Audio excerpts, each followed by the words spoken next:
Bueno, tenemos muy buenas noticias porque ya están abiertas las inscripciones para este seminario del 2022.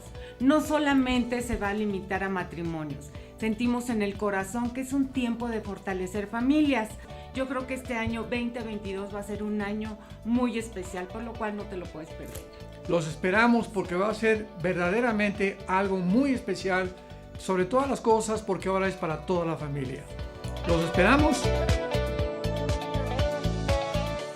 Queremos anunciarles con mucho gusto que tenemos ya disponibles más de 2,000 conferencias en audio y video, en memoria USB y en descarga también, tanto el Antiguo como el Nuevo Testamento y diversas series más.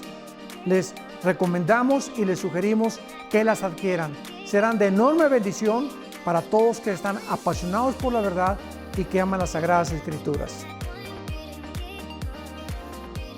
Me da mucho gusto poder anunciar mi nuevo libro titulado El Anticristo, un libro que contiene realmente información bíblica, desde luego, como de dónde surgirá el anticristo, quién va a ser el anticristo, si va a ser un sistema o un ser humano, y poder llegar a un punto donde nos convertamos en esclavos de este hombre que surgirá en el Medio Oriente. Les invito a que lo lean, estamos seguros que va a ser de muchísima edificación para todas sus vidas. Nos da muchísimo gusto a Marta, mi esposa, y yo invitarles a este próximo viaje que vamos a hacer a Turquía. Y va a ser un viaje maravilloso porque vamos a visitar las 7 iglesias del Apocalipsis: Éfeso, Esmirna, Capadocia, etcétera, etcétera. Y además estaremos en Estambul, que es la capital de Turquía, donde el comercio es impresionante. Va a ser un viaje inolvidable, es un lugar bellísimo, con lugares bellísimos, de verdad que vale la pena que todos nosotros no nos perdamos esta experiencia. Los esperamos e inscríbanse muy pronto.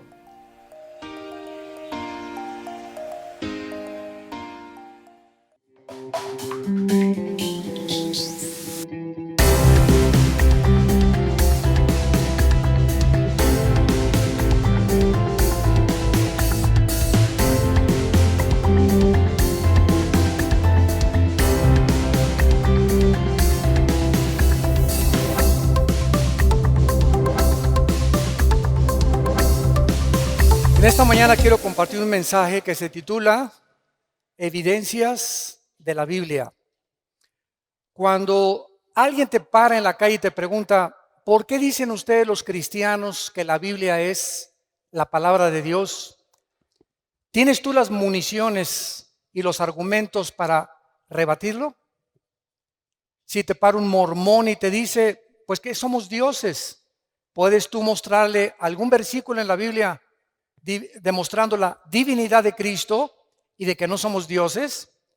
Y es importantísimo que todos los cristianos, en el mundo que nos encontramos, del ateísmo, del escepticismo y del agnosticismo, materialismo, humanismo, evolucionismo y todos los ismos e ideologías que hay, que entendamos claramente qué es la Biblia. Miren ustedes, si yo pongo la Biblia del lado derecho y pongo a la izquierda las doctrinas y convenios y la perla de gran precio del libro de los mormones, el Ramayana o los Vedas de la India, el Menji Chu Tsiu Da Huese de Confucio, el Tripitaka y el Lotus de Buda, el Corán del Islam y la Biblia del lado derecho, ninguno, escuchen esto, ninguno de los libros que se consideran sagrados tiene las evidencias científicas, arqueológicas, antropológicas, genéticas, físicas, históricas, literarias, poéticas, psicológicas, sociológicas que tiene la Biblia. La Biblia es un libro indiscutiblemente singular y no existe en los billones de volúmenes de literatura en el mundo entero algún libro que se le pueda comparar. Actualmente tengo ya 35 años, no de edad, ¿verdad? Ni de convertido, de predicar y dar este mensaje a las naciones del mundo. En estos 35 años, Dios es testigo de que he retado a científicos, ateos, agnósticos, escépticos, físicos, matemáticos, ingenieros, políticos, presidentes, gobernantes, con esta pregunta: ¿alguno de ustedes me puede presentar un libro mejor que la Biblia?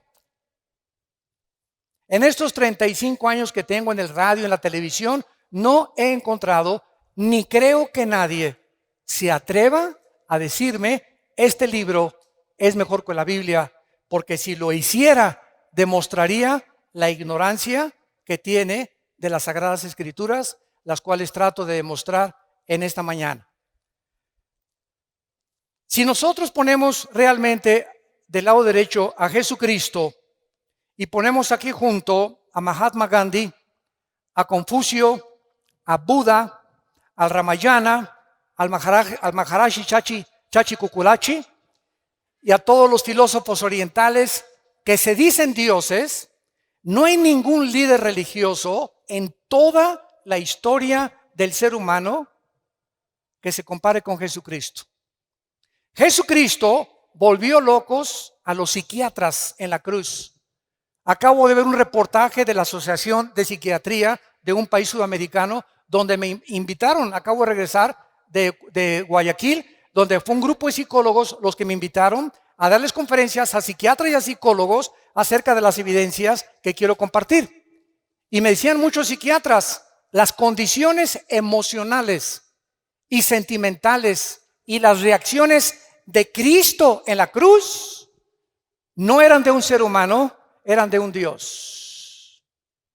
Ningún ser humano bajo esa presión, bajo esas circunstancias y bajo el medio ambiente donde él creció y se desarrolló, podía haber respondido como respondió desde esa cruz.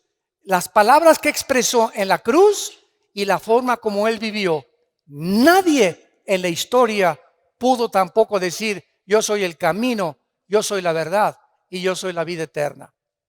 Cuando yo leí Juan 14:6, porque mi hermano Alejandro fue el que me guió a mí a Cristo con unos misioneros y gracias a él yo soy cristiano, cuando me enseñaron 14:6 de Juan, yo llegué a una conclusión: ni Buda, ni el Che Guevara, ni Marx, ni Friedrich Nietzsche, ni Jean-Paul Sartre, ni los grandes hombres de Dios que se consideran los iluminados, nunca leí la historia de todos ellos, ha dicho: yo soy el camino, la verdad y la vida.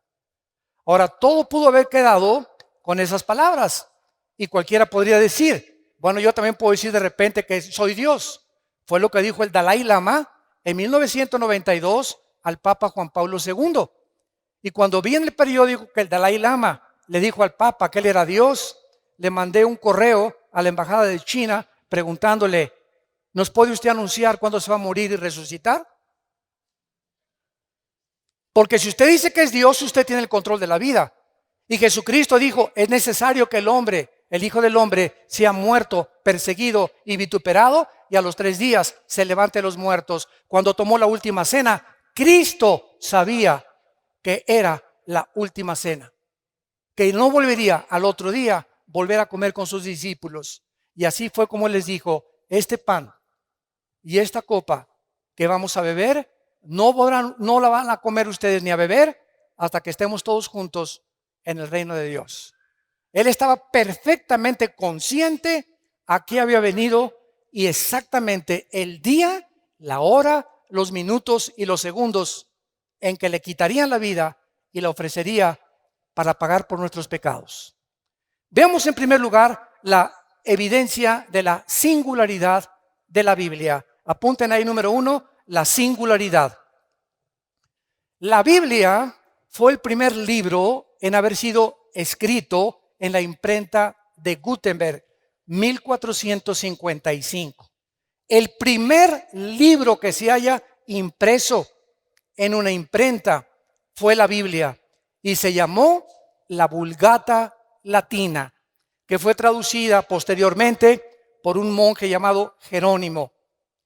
La Biblia es el libro más vendido, más publicado, más traducido a más idiomas, a más de 4,000 850 idiomas y dialectos que ningún otro libro jamás en la historia. En 1986 se había traducido la Biblia a 6,700 lenguajes que por los traductores Wycliffe. Y actualmente, si tú buscas, por ejemplo, como me dijo una vez un ateo, Homero escribió la Ilíada y la Odisea, y le dije, cítame los libros de los griegos, la época de oro de los griegos, dime cuándo se escribió el Corán, el Islam, las traducciones de los sumerios, dime lo que tú quieras. De la Biblia hay 13,000 copias manuscritas del Nuevo Testamento, 8,000 de la Vulgata Latina y 1,400 en el original griego y hebreo. Simplemente en 1948, para que vean cómo la gente habla sin hablar, en 1948 se descubrieron los rollos del Mar Muerto, que se llaman los rollos de Qumran, donde vivía un grupo que se llamó los esenios. Muy bien, en estos rollos que se encuentran en el museo, mi esposo y yo los vimos en Jerusalén, cuando vayan a Jerusalén, en el museo, se encuentran y están extendidos exactamente como fueron escritos por los profetas hebreos, y es exactamente lo que está escrito en la palabra de Dios que nosotros tenemos. Así que cualquier duda que exista de que la Biblia fue adulterada, que fue aumentada, etcétera, etcétera, ahí se encuentran los documentos originales. Ahora bien, en el último siglo, la Biblia ha comenzado a traducirse, que la Biblia del joven, la Biblia de la esposa, la Biblia de los jóvenes, etcétera, etcétera, y todas las traducciones modernas están de alguna u otra manera alteradas por la Sociedad Bíblica Internacional. ¿Por qué? Porque entonces dijeron ellos, no podemos vender la Reina Valera de 1960 ni la King James, que son las mejores traducciones de los textus receptus, o sea, de los textos recibidos originales. No podemos, dijeron ellos, y tenemos que seguir con el negocio, y tenemos que seguir imprimiendo Biblias de color de rosa, moradas, verdes, amarillas, para seguir vendiendo por intereses económicos, desgraciadamente.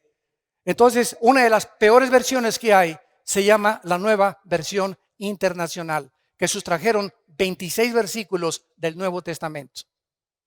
Yo no se lo recomiendo a nadie.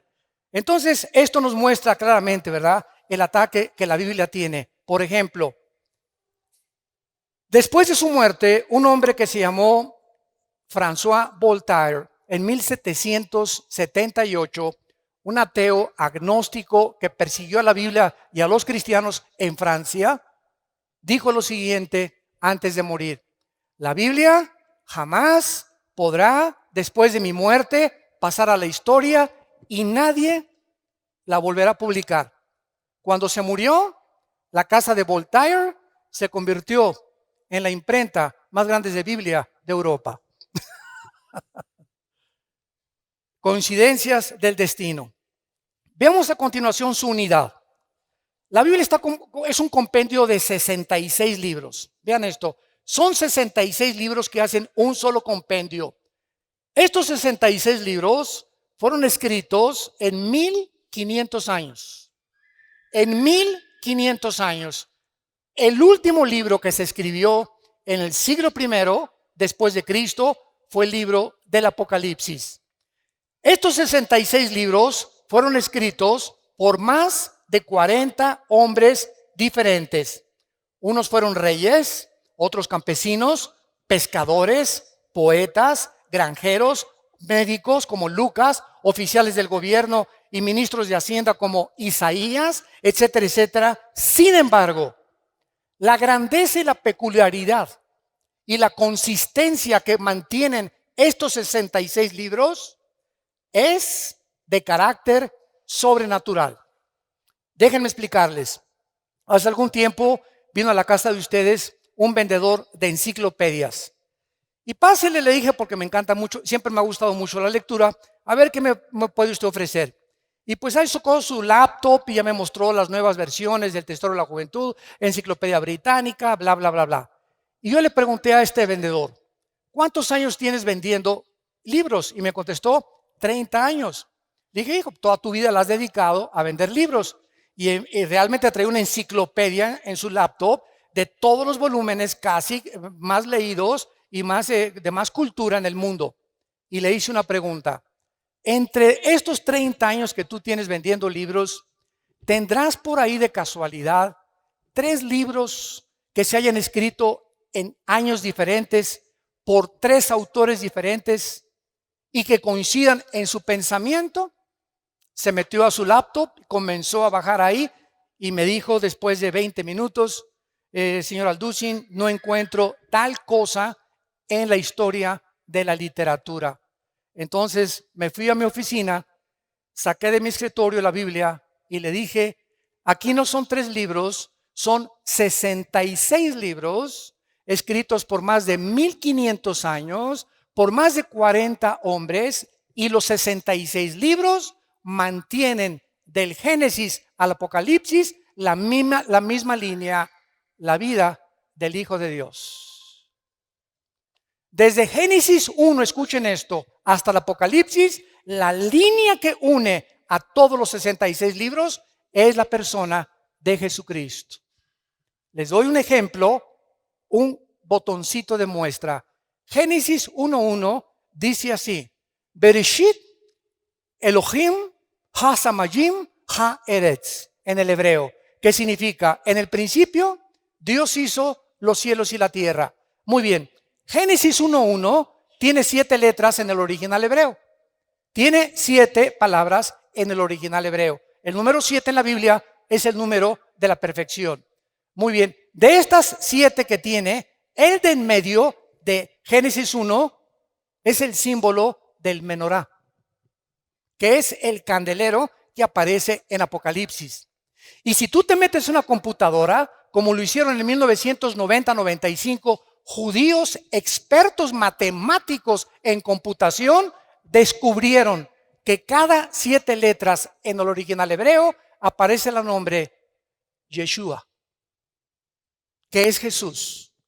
Y estamos hablando de algo que se escribió hace 4500 años.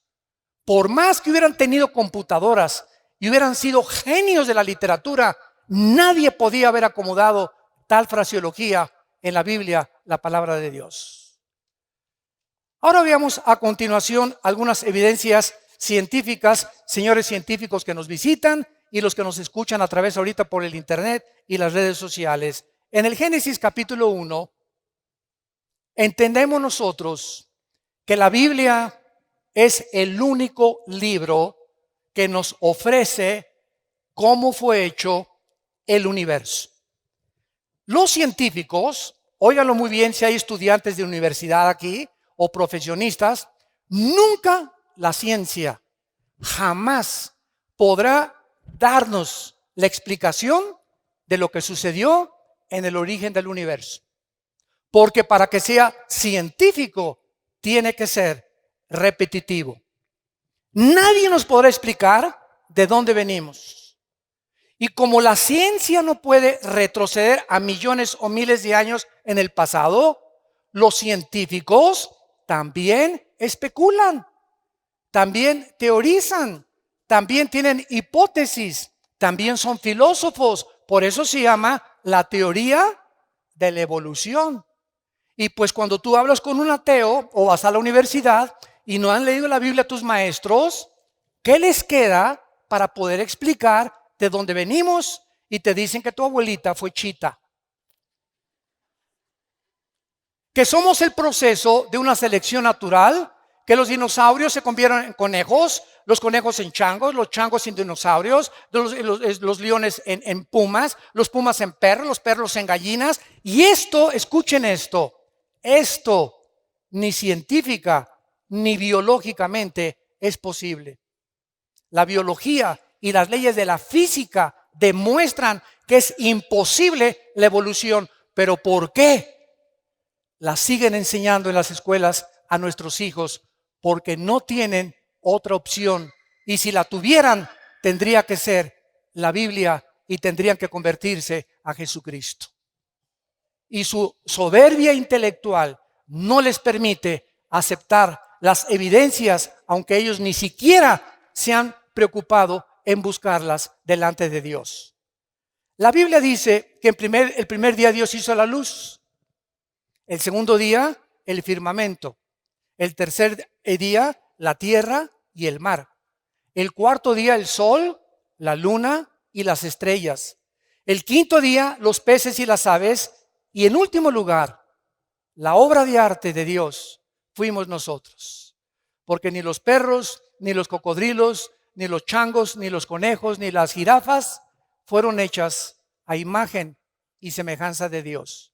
En esto precisamente radica la dignidad del ser humano, que no somos animales, que hay un propósito, que sabemos de dónde venimos, que tiene un propósito en nuestra vida y sabemos a dónde dirigirnos, y que después de la muerte seguiremos existiendo por toda la eternidad. Ahora, muchas personas me han preguntado, ¿cómo es posible que el primer día Dios haya hecho la luz cuando hasta el cuarto día apareció el sol, la luna y las estrellas? No. La Biblia se contradice y es imposible que esto haya sido. Ya ve, la Biblia no es la palabra de Dios. Espérame tantito. ¿Tú sabes qué es la luz?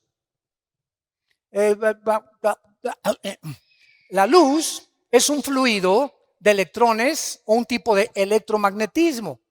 Y la luz hasta el siglo XXI no se ha podido definir claramente con el aspecto científico. Entonces, ¿qué quería decir Dios? Y Dios dijo que sea la luz y fue la luz. La luz es el espectro electromagnético que rodea la Tierra y que hace posible la comunicación entre los seres humanos y los animales. Si nos vamos en un cohete y nos salimos de la Tierra a la Luna, nos tenemos que llevar escafandras, porque allá arriba le puedo decir, ¿verdad? Pancho, ¿me oyes? ¿Por qué? Porque la luz no se transmite en sonidos fuera de la estratosfera.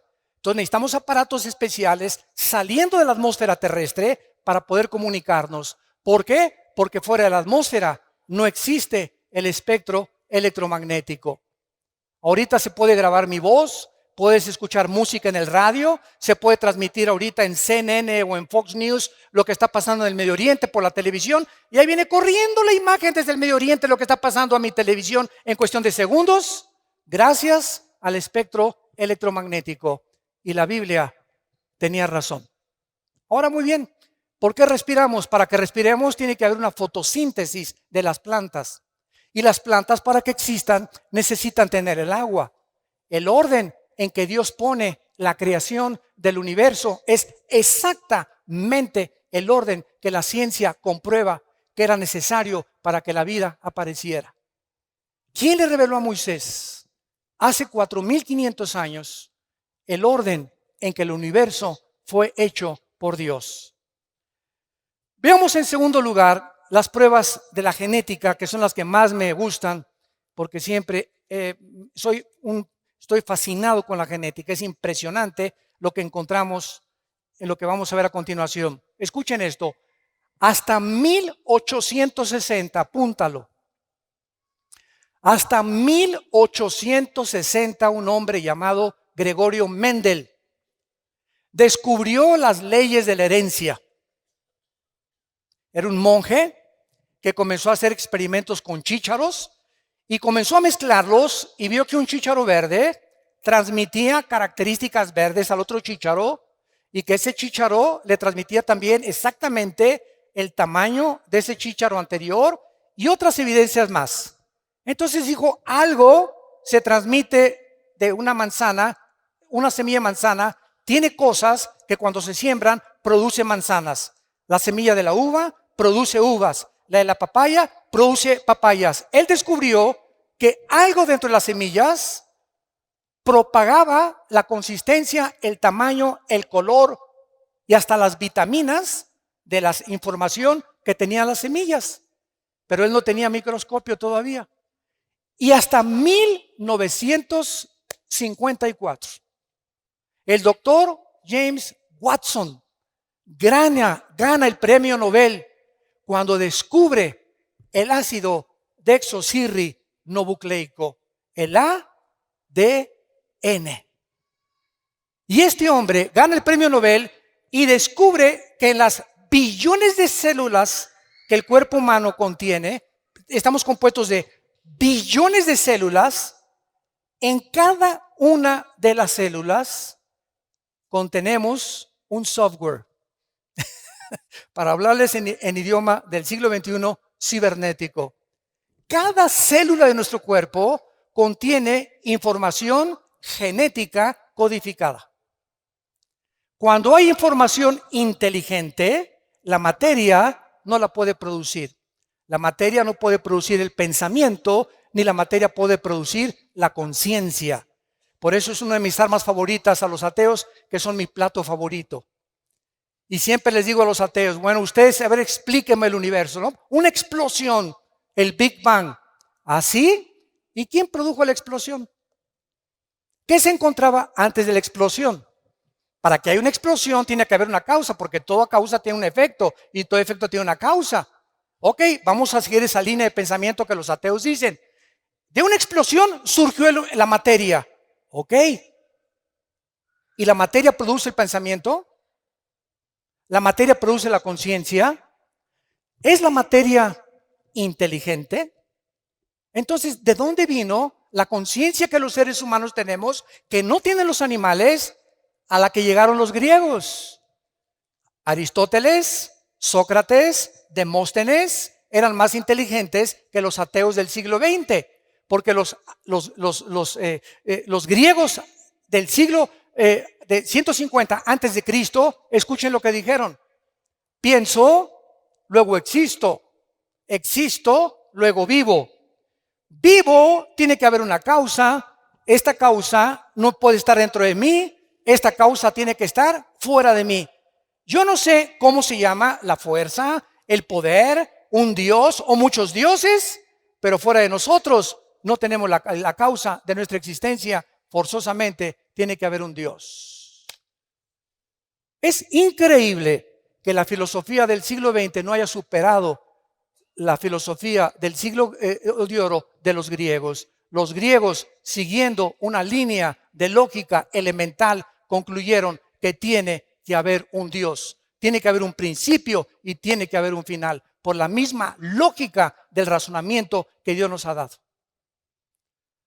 Ahora bien, cuando nosotros vemos en Génesis 1, versículo 11 y 12, las leyes de la genética, que antes de 1860, estamos hablando casi 5,000 años antes de que se descubrieran las leyes de la herencia, y casi 6,000 años antes que se descubrieran las leyes del código genético hereditario, o el ADN, en 1954 por el doctor Watson y el doctor Crick, que fue una pareja de científicos. Dice así la Biblia: después dijo Dios, Génesis 1, versículo 11, produzca la tierra hierba verde, hierba que dé semilla, árbol de fruto que dé fruto, según su género, que su semilla esté en él, sobre la tierra.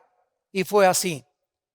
Produjo pues la tierra hierba verde, hierba que da semilla, según su naturaleza, árbol que da fruto, cuya semilla está en él, según su género, y Dios que era bueno. Versículo 21, y creó Dios los grandes monstruos marinos y todo ser viviente que se mueve, que las aguas produjeron según su género, y toda ave alada según su especie, y vio Dios que era bueno. Cuando nosotros leemos esto en el siglo XXI, otra vez, y la Biblia se adelantó al periódico y a los descubrimientos científicos de mañana en la mañana. La Biblia es más moderna que el periódico de mañana en la mañana. La Biblia ya establecía las leyes de la genética, que una semilla de uva tiene un código genético que determina que cuando se siembre crezca no como plátano, ni como naranja, ni como papaya, sino que crezca con las características de la información que ahí le pusieron el que creó esa semilla. Y además esa semilla trae características antioxidantes para que los seres humanos cuando coman uvas sepan que están tomando antioxidantes. A las semillas de las naranjas tiene un código informativo, un software que Dios les puso para que cuando se siembre den exactamente según la naranja, las características de la naranja, las vitaminas de la naranja, el color y el tamaño de la naranja, y no plátanos ni papayas. Y cuando Dios hizo al ser humano con espermas del género masculino y a la mujer con cromosomas del género femenino. Y encontramos algo maravilloso, que Dios, les he preguntado esto a mucha gente, ¿quién piensan ustedes que fue primero, el hombre o la mujer? Y todos contestan y voltean a ver a su mamá. Todos aquí, no hay nadie que no haya tenido mamá. No, entonces me contestan, es lógico que Dios haya hecho primero a la mujer. Sin embargo, la Biblia no nos lo explica de esta manera. Y cuando se descubren las leyes de la genética, nos sorprendemos las evidencias científicas, no teorías, con que está avalada y respaldada el registro de la palabra de Dios. ¿Se acuerdan cuando Dios creó a Eva? ¿De dónde la sacó? Muy bien. Primero Dios hace al hombre. Agarra el polvo de la tierra, así de lodo nos hizo a nosotros, varones. Así de lodo a los hombres, ¿verdad? Así toscos, bruscos. Y ya después de que hace a Adán como una estatua, Dios hace esto. Y Adán recibe algo que no recibió Chita. Ni los gorilas, ni los rinocerontes, ni los pájaros, ni los perros, ni los gatos. El hombre recibe el aliento directo, infundido de Dios, porque dice Eclesiastés 3:11 que Dios pone desde ese momento la eternidad en el corazón humano. Dios sopla dentro de él algo que era de él, de Dios. Y por eso somos a imagen y semejanza de Dios. Y después de que Dios crea a Adán, pues lo lleva al huerto y lo pone a labrar el huerto y a poder sembrar en el huerto. Trae a todos los animales para que les ponga nombre. Y ya que Adán vio que Chita no podía ser su novia, ni la jirafa, ¿verdad? Ni ninguna leona, ni ninguna tigresa por ahí. Entonces Dios pone a dormir en capítulo 2 del Génesis a Adán y escuchen lo que pasa. Esto es impresionante. Adán duerme y Dios dice en la Biblia que saca una de sus costillas, porque la palabra en el hebreo es Selah, que significa costilla. Y de esa costilla, de ese material genético, saca al hombre. Muy bien. El hombre, para que entendamos esto, tiene 2 cromosomas, X y Y. Los que son médicos aquí nos lo pueden confirmar. El hombre tiene XY, la mujer tiene 2 cromosomas sexuales XX. La mujer no tiene el cromosoma que determina el género masculino. Cuando mi papá tuvo relaciones con mi mamá, el esperma que ovuló o fertilizó el huevo de mi mamá fue un Y y yo nací varón. Porque si hubiera sido el X, hubiera nacido mujer. Entonces, el cromosoma Y determina el género de los hombres. Y los hombres poseen ese cromosoma que las mujeres no tienen. Las mujeres tienen XX. Muy bien. Si Dios hubiera sacado a la raza humana del material genético de la mujer, la raza humana no se hubiera podido reproducir. Porque precisamente es en los huesos, en la médula de los huesos, donde se produce la sangre. Y es precisamente en la sangre donde viene la diferencia entre los cromosomas del hombre y la mujer. Si vas a un consultorio médico, a los laboratorios del Chopo, por ejemplo, y te hacen un examen de sangre, te dicen si eres hombre o mujer. En la pura sangre nada más. Ahora, pasaron miles de años y se le aparece el ángel a María. Y le dice a María, vas a ser mamá. Y María se espanta. ¿Cómo que si ni a Cancún nos hemos ido? ¿Verdad? ¿Cómo que voy a ser mamá? Espérame tantito, no te me adelantes, y estamos comprometidos, no nos hemos casado. Y además la ley judía dice que si yo me embarazo antes de casarme, hasta pedradas me pueden matar. Y el ángel Gabriel, en Lucas 1 y en el Evangelio de Mateo, le dice a María, María, no te preocupes, Dios va a engendrar en tu vientre a un hombre llamado, y le vas a poner por nombre Jesús. Ni José ni tú le van a poner el nombre. Y sabes una cosa, María, que ese ser que van a nacer no va a ser engendrado por José. José no se va a meter contigo. Muy bien, hace 2000 años que fue escrito esto en el Nuevo Testamento, nadie entendía por qué Cristo tenía que nacer virginalmente. ¿Por qué José no podía tener relaciones con la Virgen María? Simplemente porque el cromosoma Y de José venía infectado desde Adán. Porque por un hombre entró el pecado, y el pecado se transmitió a través de toda la raza humana hasta nosotros. Todos los seres humanos, todos sin excepción, desde Adán, hemos nacido infectados por el pecado. Carlos Marx le decía la lucha de clases. Sigmund Freud, el problema del Medio Oriente y la sexualidad infantil. William Shakespeare, el defecto trágico. Y muchos hombres han tratado de por qué el hombre es contradictorio en su comportamiento. ¿Por qué esa conducta autodestructiva con la cual nacemos? ¿Por qué a los niños no les enseñas a portarse mal? Desde que están chiquitos, un niño al año y medio es el más grande dictador de su casa. Un niño al año y medio, a los 2 años, ¿verdad? A los 3 años, no quiero mi juguete, quiero el de Pepito. No se hace eso, niño, no me hace berrinchito. Y vemos que hay algo dentro del ser humano que va en contra de toda autoridad, de todo lo que se les dice. Y se les enseña a portarse bien, porque el mal nacimos con él. El mal, como la Biblia lo explica claramente, de nosotros viene por herencia desde Adán hasta nuestros días. Entonces, vemos que las evidencias genéticas, físicas de la creación de la Biblia son maravillosas, y que podemos nosotros a través de esto darle una respuesta al ser humano para que el ser humano pueda entender por qué la Biblia es el libro de los libros.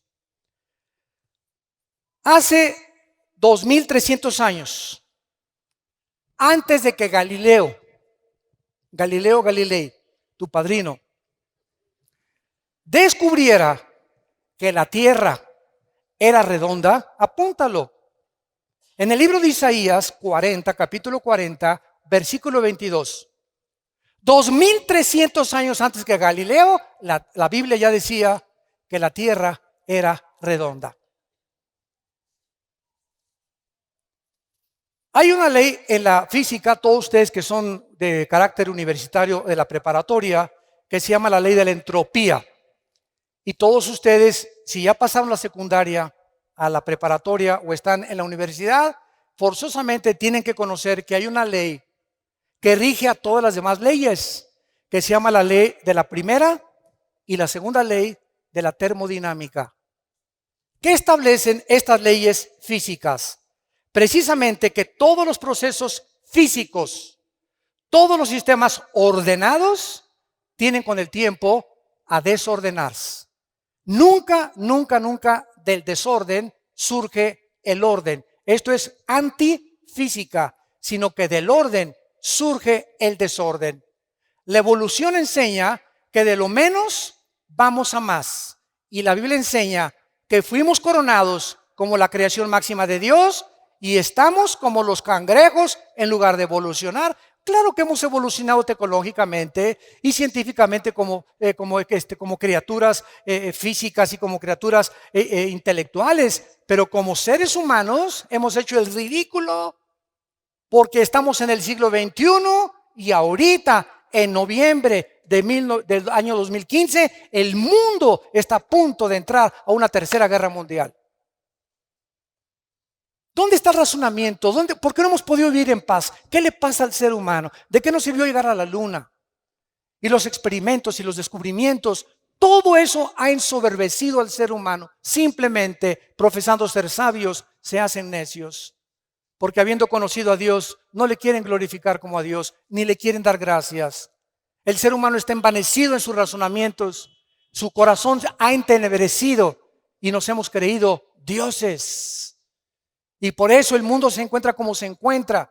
Por eso Estados Unidos legalizó el aborto en 1973. En junio de este año legalizaron los matrimonios gays, que es el síntoma más grande de descomposición de la familia en el mundo entero y de una nación, porque la nación la forman las familias y las familias forman las naciones. Si la familia se desintegra, la nación no tiene ningún futuro. Y este es el punto al que hemos llegado porque no hemos querido aceptar a Dios. Antes de que las leyes de la entropía y de la termodinámica se descubrieran en el libro de Hebreos, capítulo 1, la Biblia escribió hace 2000 años la primera y la segunda ley de la termodinámica. Señores astrónomos, astrofísicos y físicos matemáticos que nos están escuchando en este momento. Y eso no te lo enseñan en tu universidad ni en tu escuela. Les da vergüenza reconocer que hay libros que superan los libros de física del siglo XXI del ser humano. Dice Hebreos 1, versículo del 10 en adelante. Y tú, oh Señor, en el principio fundaste la tierra. Los cielos son obra de tus manos. Ellos perecerán, mas tú permaneces. Todos ellos se envejecerán como una vestidura. Como un vestido los envolverás y serán mudados. Pero tú eres el mismo y tus años no acabarán. Exactamente lo que estas leyes establecen, que todo se descompone, todo se oxida, todo se termina, todo se arruina, todos tenemos que meterle mantenimiento a un edificio, mantenimiento a mi coche, mantenimiento a mi persona. Estamos nosotros muriendo celularmente cada segundo.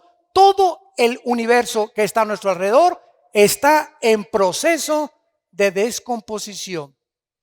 El Sol pierde millones de toneladas masa cada segundo, tal como la Biblia lo anunció hace 2000 años. Los cielos se envejecerán, todo se echará a perder, pero tú, Señor, eres el mismo a través de la historia. Y en último lugar, aunque tengo aquí más de 50 evidencias bíblicas, estas las compartí en Colombia, quiero mostrarles a ustedes las leyes médicas, también evidencias médicas, si hay médicos acá. Todos ustedes conocen la Enciclopedia Británica, muy bien. La Enciclopedia Británica, no la Biblia, la Enciclopedia Británica documenta que en 1845 había un hombre médico llamado Ignacio Semmelweis. Y este médico estaba aterrorizado porque de cada 100 mujeres que parían, se morían 70, 80 mujeres.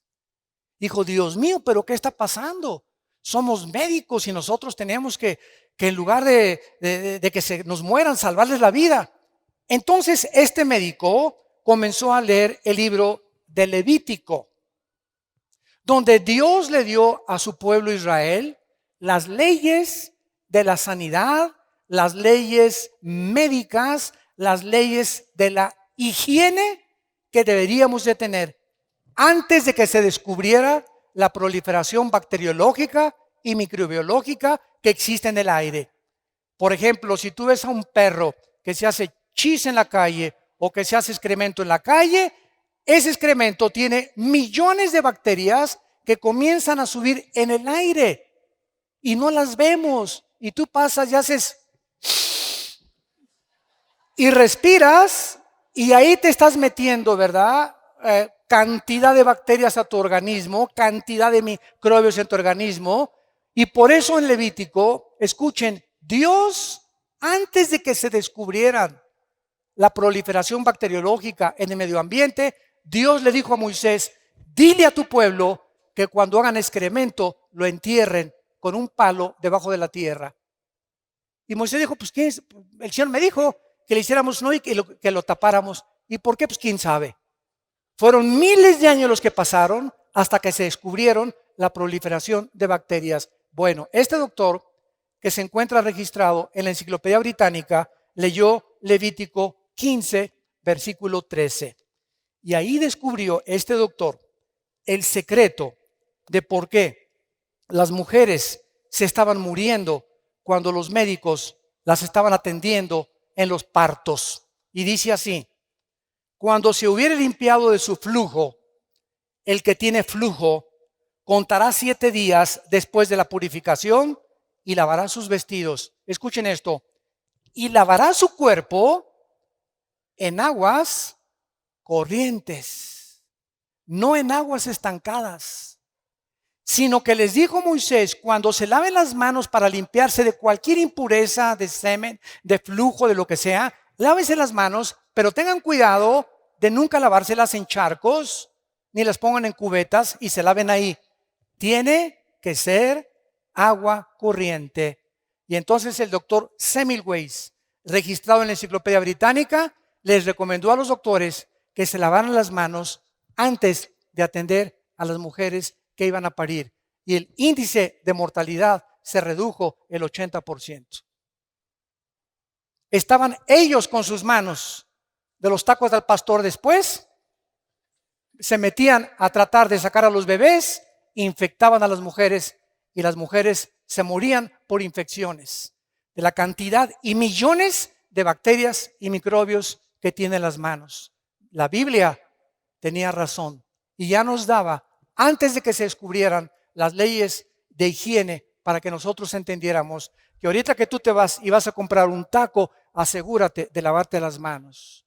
A sus hijos no los dejen sentarse a la mesa sin lavarse las manos y se van a ahorrar muchísimo dinero en gastroenterólogos y en problemas de cólicos y de retortijones, y que hermano, sácame este espíritu de retortijón que tengo aquí, etcétera, etcétera, y no te voy a sacar nada. Lo que pasa es que no has entendido que Dios ya nos hace responsable. Él nos dice nuestra responsabilidad. No se va a bajar el ángel Gabriel a lavarnos las manos. Esto forma parte de nuestro ritual diario. Me levanto, me lavo las manos. Antes de comer me lavo las manos. Voy a cocinar, me lavo las manos. Nunca le compren tacos ni tortas a ninguna persona que ustedes vean que reciben el dinero y que les hacen la comida. Nunca lo hagan. Yo me acuerdo de los famosos esquites que estaban tan ricos ahí en el DF, cuando vivíamos en el DF. Llegaba con la hermana, ¿verdad? Y agarraba el esquite, y agarraba el queso y le hacía el esquite, y con todo, y le cobraba y nos los daba para comer. Y nosotros ahí como si nada, ¿no? Qué cochinada, ¿verdad? Imagínense nada más agarrando todos los billetes y con eso manejando la comida. Entonces, todas estas cosas podíamos nosotros evitarnos cuando la Biblia nos da una evidencia de su inspiración sobrenatural. Y para terminar, ¿sabían ustedes que hasta 1970-80 se descubrieron las leyes del famoso colesterol? ¿Qué es el colesterol? El colesterol, nuestras venas son como tubos. Entonces, el corazón hace eso. Cada vez que hace el corazón, está bombeando sangre. La sangre corre por todas las arterias y todas las venas que llegan hasta la punta de mis pies y recorren hasta la punta de mi cerebro. Entonces, estas mangueras tienen que estar limpias. La sangre tiene que estar limpias. Pero cuando yo como carnitas, qué ricas, ¿verdad? Tacos al pastor, qué ricos. Camarones, qué ricos. Langosta, mucho más. Es la que más colesterol tiene. Y los alimentos que que degustamos y que creemos, ¿verdad?, que son buenísimos. Bueno, por ejemplo, un muchacho de 20, 25 años se puede comer 3 tacos al pastor a la semana y su condición física la va a resistir. Pero si pasamos de los 40 o llegamos al 5.º piso ya pasamos del 5.º piso, ¿verdad? ¿Qué es lo que hay que hacer? Cuidar nuestra dieta. Y lo más importante, el colesterol. Muy bien. Si yo no cuido el colesterol y como mucha grasa animal, o mucha carne, por ejemplo, o muchos camarones, o muchas cosas que Dios prohíbe en Levítico capítulo 11, mis venas, la tubería, se comienzan a bloquear. Entonces se aprietan las venas y el corazón hace comienza a bombear con más esfuerzo el corazón, porque el colesterol está bloqueándome las venas y por eso sobrevienen los ataques cardíacos. De repente tienes 40, 45, 50 años y ¿qué me pasa? Al hospital y vas para el suelo y te hacen un examen de sangre, estás con el colesterol de más de 200 puntos, los triglicéridos más de 300 y la glucosa más de 100 puntos, que son los límites que debemos de tener. ¿Por qué? Porque estamos violando las leyes de la higiene que Dios estableció en su palabra. Todo nos es permitido, mas no todo nos conviene. Según la edad que tengamos, tenemos que tener más cuidado. La Biblia nos recomienda beber por lo menos 2 litros de agua diarios. No de Jamaica, no de horchata, no de durazno, agua. ¿Sabes qué es agua? Agua. Sin nada. Ahora, claro que puedes echarte tu horchata, lo que tú quieras, ¿no? Pero mínimo 2 litros de agua, agua natural, porque somos más del 80% de nuestro cuerpo está compuesto de agua, más el cerebro. Y el alimento privilegiado para el cerebro y para tener alerta el cerebro es el plátano. Un plátano diario te da el potasio y las características que necesitan tus neuronas del cerebro para que pienses bien y no sigas pensando en el Calimán ni en ricas y famosas. Santos de Dios, tenemos el libro, la palabra profética más segura a la cual haríamos bien en estar atentos. Qué privilegiados somos nosotros los cristianos, de tener un mapa, un GPS, una brújula que me diga cómo tratar a mi esposa, qué es el matrimonio, cómo debe ser mi noviazgo, cómo debo manejar mis negocios, cómo debo de manejarme la sociedad, cómo debo de pensar, a dónde me dirijo, cómo sacar de mi vida el estrés, la ansiedad fuera de mi vida. No. Confío en Dios, Él es mi Salvador, mi roca, mi castillo. Oh Dios, en ti confiaré, fuera estrés de mi vida. Ahora sí he descubierto que el estrés es la enfermedad que produce el 60% de las dolencias físicas y mentales del ser humano. El estrés. La clínica Rochester en Mayo, la clínica Mayo en Rochester y el hospital Hopkins en Estados Unidos coordinaron y coincidieron por primera vez el año pasado que el estrés es la enfermedad más grave del ser humano del siglo XXI. España es el país que más pastillas tranquilizantes consume. Es el país donde hay más abortos y donde hay más divorcios en todo el mundo, en España. Y en México no nos quedamos ya para atrás. Cantidad de ustedes están recurriendo a Valium, a Prozac, a tranquilizantes nerviosos para poder funcionar químicamente. Y te estás drogando sin que tú te des cuenta. ¿Por qué? Porque no crees que Dios dijo, mi paz les dejo, mi paz les doy. Hace 2000 años el Hijo de Dios nos trae la medicina antes de que la enfermedad surgiera, el estrés. ¿Qué es el problema de la gente estresada? Que no tiene paz. Y si tú no tienes paz, no puedes pensar. Si no tienes paz, no puedes orar. Si no tienes paz, no puedes venir a la Biblia. Porque como Pepito en Comal llegas, ¿verdad? Y el Espíritu Santo te dice, aplácate, sereno moreno primero. Tranquilino pino cocolino. Ya que te calmes, ya que te tranquilices, dice el Espíritu Santo, me podré comunicar a tu espíritu. Pero en el estado en que tú te encuentras, no vas a discernir la voluntad de Dios para tu vida.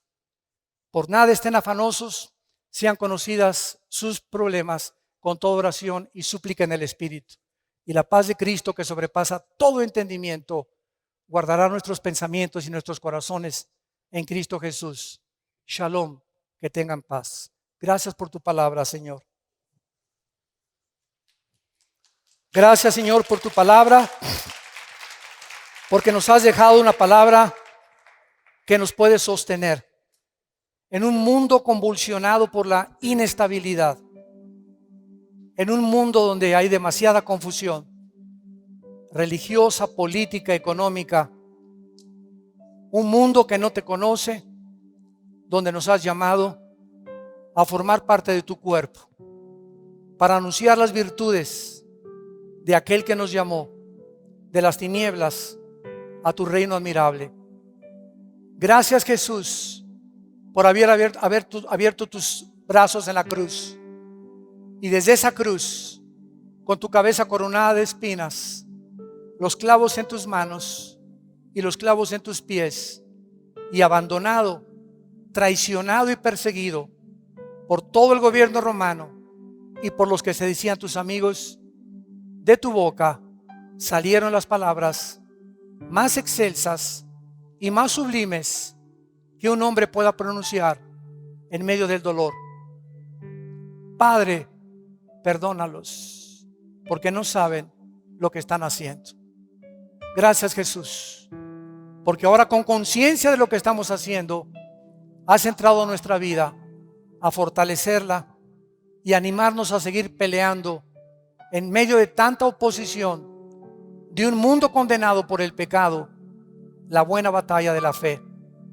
Te pedimos, Señor Jesús, por el gobierno de México. Te pedimos por el presidente Peña Nieto y su familia, por todos los que forman el gabinete presidencial, por el gobernador de este estado, de todos los estados de la República. Señor, trae la paz a México. Necesitamos vivir en paz. Trae la paz a las familias, trae la paz a las iglesias, y esa paz en nosotros, que la podemos proyectar y reflejar para que Jesús pueda vivir verdaderamente a través de siervos que ya no vivimos para nosotros, sino para aquel que vive por los siglos de los siglos, en quien oramos y a quien adoramos, al Hijo de Dios. Amén. Que Dios los bendiga, que tengan mucha paz.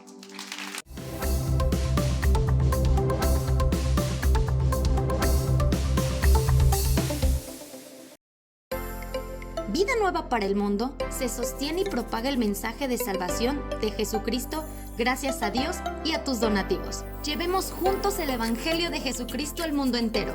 Realizamos eventos, seminarios, congresos y diferentes programas para dar a conocer el mensaje de salvación y el poder de nuestro Señor, transformando y edificando vidas de mujeres, hombres, niños alrededor del mundo. ¿Qué pasa cuando decides hacer tu donativo? Aunque no puedas llevar la palabra personalmente a todo el mundo, de esta forma lo estás haciendo. Con tus donativos o aportaciones, estás sembrando y formando parte de lo que Dios está haciendo en su obra. Estás ayudando a traer luz a la oscuridad, paz al conflicto y esperanza a los que no tienen ninguna. Dona desde México.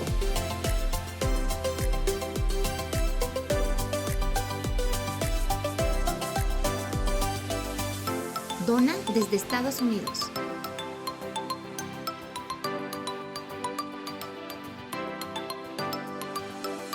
Para el resto de donaciones de otras partes del mundo, www.vidanuevaparelmundo.org.mx/dona. Estamos cumpliendo la gran comisión. Por tanto, vayan y hagan discípulos a todas las naciones, bautizándolos en el nombre del Padre, del Hijo y del Espíritu Santo, enseñándoles que guarden todas las cosas que les he mandado. Y he aquí que yo estoy con ustedes todos los días hasta el fin del mundo.